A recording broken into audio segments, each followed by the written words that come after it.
We're going to kick off the new year with a bang. This week's game is Side Pocket for WonderSwan, an adaptation of Data East's 1986 billiard simulation series, Side Pocket. It was developed and published by Data East and was released on November 25, 1999. We last talked about Data East on episode 46 about Magical Drop.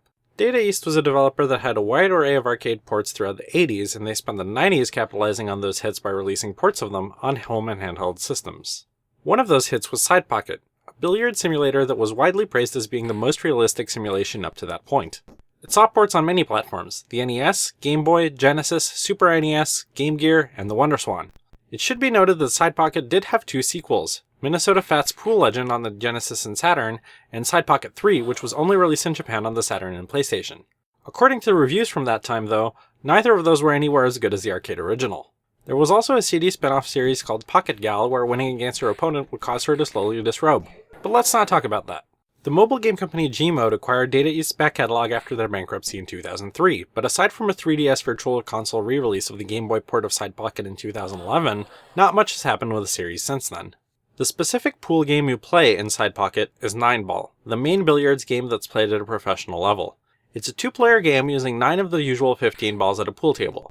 Each player has a cue stick that they use to hit the cue ball, and it must make legal contact with the lowest numbered ball on the table or a foul is called.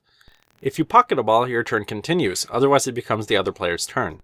If a foul is called, the next player gets to place the ball anywhere they'd like on the table. If you legally pocket the 9-Ball, you win the game. That maybe wasn't the greatest explanation in the world, but hopefully you can tell that this is a mechanically simple game. But that's precisely why Side Pocket did so well in the arcades. Like a lot of classic arcade games, it revolves around a simple mechanic that's easy to pick up and play with, but difficult to master. Side Pocket translates the game of pool into the world of video games, much like how golf was translated into video games in the NES era. You get to control the angle of your shot, press a button to make a power meter start filling up, press it again to stop it, and that's pretty much it. The main Hustler mode in this game appears to be the 2-player 9-Ball mode from the arcade, where you play against a randomly selected CPU opponent until you've defeated all 3 of the available opponents. In the options menu, you can choose whether you want match wins in this mode to be determined by a best of 1, best of 3, or best of 5. The Versus mode lets you practice against a CPU or test your skills against another human opponent by passing the WonderSwan back and forth. Yes, no communication cable is required or even supported for the Versus mode in this game. While the title screen music is pretty lit, the presentation in Side Pocket for WonderSwan is a bit bare bones. There's no music when you're in an actual game, there are only sound effects and occasional bar crowd noises if you don't press anything for a while. The 9 balls used in this game are usually very colorful, but unfortunately as this is a grayscale system, you miss out on that. The game luckily lines up your shot with the lowest numbered ball at the start of each turn, and you can press the B button to make number labels show up on top of the balls to ensure you're hitting the correct one. In many ways, Side Pocket is as good as 2D billiard simulators are ever going to get, and aside from the omission of trick shot challenges that the series is known for, this is a very good port of the game for the WonderSwan.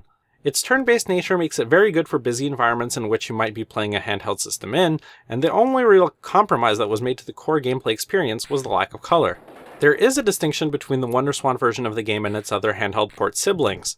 The WonderSwan port revolves around playing against an opponent, whereas the Game Boy and Game Gear versions were built around score attack solo play, so if that sounds more like your jam, then you should probably check those versions out instead. Either way, you can't go wrong with Side Pocket.